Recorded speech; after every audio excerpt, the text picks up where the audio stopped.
근데 크리스마스가 사실 우리나라 그 전통 명절은 아니잖아요. 네. 근데 언제 우리나라에 처음 들어오게 된 거예요, 이 크리스마스가?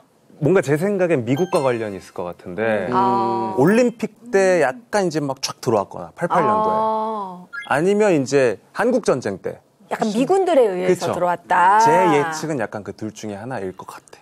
예린 씨는요? 근데 저는 의외로 조선시대?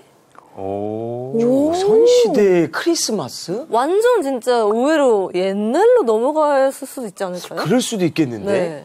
근데 예린 씨가 말한 게 맞아요. 아, 그래요? 조선시대요? 조선시대 말기에 들어왔습니다. 오잉? 근데 제가 드라마에서 크리스마스 하는 걸 한 번도 못 봤는데. 아니, 나온 적이 없어요. 없어. 네. 1882년 조미수 통상조약이 체결되면서 조선에 미국 선교사들이 입국을 하게 됩니다.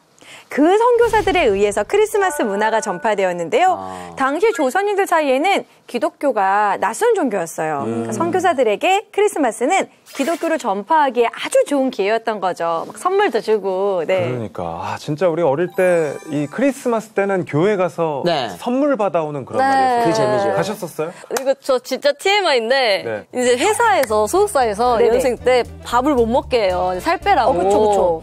그래서 일요일 날 교회를 간다고 하고 교회에서 밥을 먹고 왔어요. 그거 알구나. 거기 가면 먹을 거 진짜 천지예요.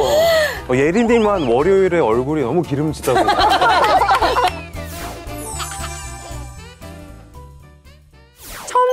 1884년에 드디어 조선의 첫 번째 크리스마스와 관련된 기록이 남아 있습니다. 미국인 의사 알렌 선교사가 남긴 글을 나태주 씨가 읽어주세요. 어제는 성탄절이었다. 파니는 나에게 성탄 선물로 수놓은 공단 모자와 비단 케이스에 넣은 공단 넥타이 2개를 주었다.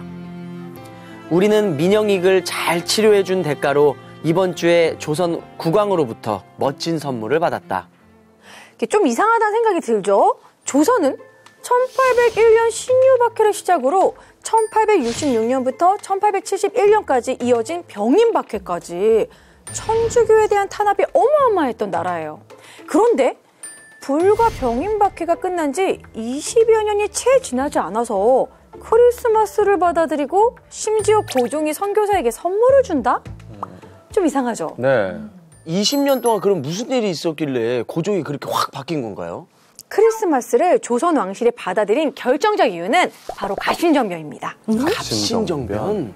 급진개화파들이 조선의 자주 독립과 자주 근대화를 외치면서 일으킨 게 바로 갑신정변이잖아요. 그런데 급진개화파의 칼에 명성황후의 조카인 민영익이 중상을 입고 쓰러진 거예요. 그래서 무려 14명의 한의사가 민영익 옆에 붙어서 치료하지만 아무리 노력해도 피가 멈추질 않는 거예요. 여러분 지혈이 안 되면 어떻게 해야 됩니까?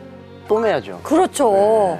자, 그래서 이때 의료 선교사 알렌이 나타나서 상처를 꼬매고 외과 치료를 해서 민영익이 살게 됐어요. 그러니까 그때 뭐 아무리 훌륭한 한의사라고 해도 이제 외과 수술은 할 수가 그렇죠. 없으니까 너무 고마웠겠네요, 그죠?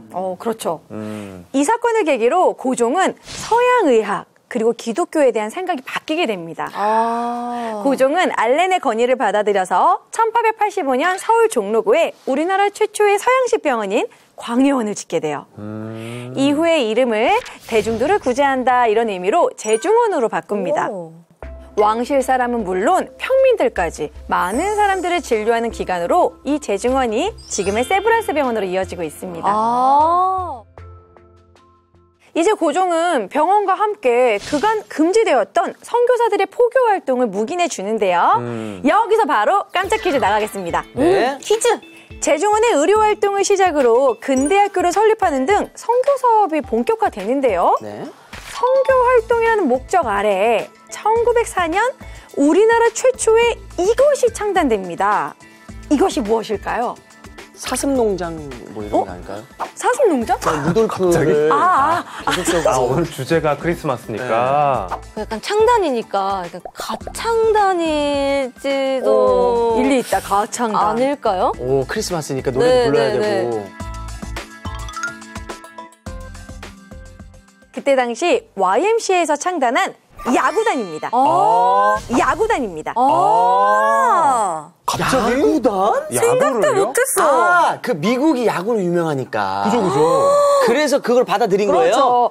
뭔가 이렇게 알리는 데는 스포츠가 역시 최고죠. 그렇죠. 제가 알기로는 프로야구단은 80년대에 생겼잖아요. 그렇죠. 근데- 전두환 정권 때. 네. 야, 근데 그거에 비하면은 진짜 야구단 엄청 빨리 생겼네요. 진짜. 장비 구하기도 쉽지 않았을 것 같은데, 그때는.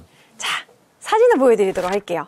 이 사진이 우리나라 최초의 야구단인 황성 YMCA 야구단 야, 모습입니다. 근데 멋있다, 뭔가. 그렇죠. 오. 미군들이 이제 캐치볼을 하고 있으니까 조선 청년들이 관심을 보이기 시작합니다. 저게 뭐냐? 이제 그걸 전직 야구 선수였던 미국인 선교사 필립 질레트가 유심히 본 거죠. 그래서 그는 야구를 통한 선교 활동을 결심하고 야구단을 창설하게 됩니다. 저분이 저 맨 오른쪽이 필립 질레트예요? 네, 필립 질레트. 어쩐지 수염이 깔끔하더라고요. 야, 진짜, 야, 대단하십니다. 아, 너무 대단했어요. 아, 근데 확실히 진짜 운동하는 남자가 멋있어 보이기는 하는 게 진짜 사진인데도 에너지가 확 느껴져요. 근데 야구단이 그럼 하나 있으면 누구랑 경기를 해요? 그러네. 네, 그렇죠. YMCA 야구단 창단이 엄청난 돌풍을 몰고 와서 일파만파로 새로운 야구팀들이 창단됐습니다. 창단 2년 후인 1906년 최초로 한국인으로 조성된 팀 간의 경기가 열리게 됩니다. 야구가 들어온 지 얼마 되지 않아서 경기장은 넓은 마당에 다이아몬드선 그어 만들고 장비와 포지션이 제대로 갖춰져 있지 않아서 엉성했죠. 그렇지만 많은 사람들의 관심을 받았습니다. 이 사진 보시면 뒤에 구경꾼들 보이시죠? 온 동네 사람들이 와서 줄을 서서 야구하는 모습을 구경했다고 합니다. 야, 뒤에 갓 쓰고 있다. 그러니까 갓 쓰고 그냥. 근데 너무 경기장 가까이 안으로 들어와 있어서 그러니까. 야구 방망이로 맞을 것 같은데요? 맞아. 이때 이제 우리나라 최초로 시구를 하신 분이 또 이상재 선생님인데 네. 그분도 한복을 입고 시구를 막 해요. 그러니까 진짜 막 야구단 처음 들어왔던 시기죠.